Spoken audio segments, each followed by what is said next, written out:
भजन बा शिव बाबा के समय देखते हाँ हुए बिल्कुल ताकि बिल्कुल लोग बस वीडियो हाँ बिल्कुल बिल्कुल दो ही अंतर ज्यादा नहीं लगेगा। शिव जी का बियाह होता वो हमें गाड़ी लोग गावता कैसे गाड़ी गावता ओकरा के भजन के रूप में। अरे ऐसन बारात नहीं देखा अभी तक।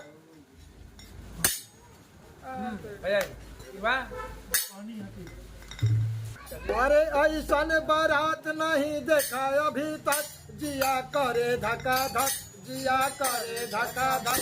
अरे ऐसन बारात नहीं देखा अभी तक जिया करे धका धक जिया करे धका धक। अरे ऐसन बारात नहीं देखा अभी तक जिया करे धका धक जिया करे धका धक।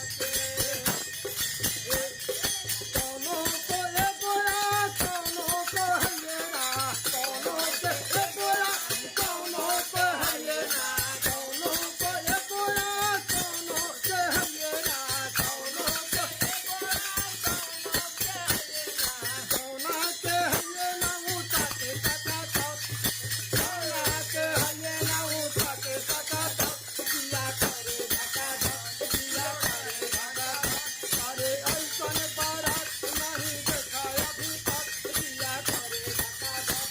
अरे ऐसन बारात नहीं देखे जिया करे धका धक जिया करे धका धक। कोनो के एगो मुँह कोनो के एको ना कोनो के एगो मुँह कोनो के एगो मुँह कोनो के एको ना कोनो के सोना के हयेना उठाए टका धक जिया करे धका धक। सोना के एको ना उठाए धका धक जिया करे धका धक। अरे ऐसन बारात नहीं देखा अभी तक जिया करे धका धक।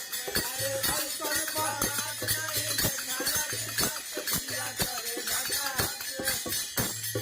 कोनो के एक दान कोनो के हयेना कोनो के एक दान कोनो के हयेना कोनो के एक दान कोनो के हयेना कोनो के एक दान कोनो के हयेना कोनो के एक दान कोनो के हयेना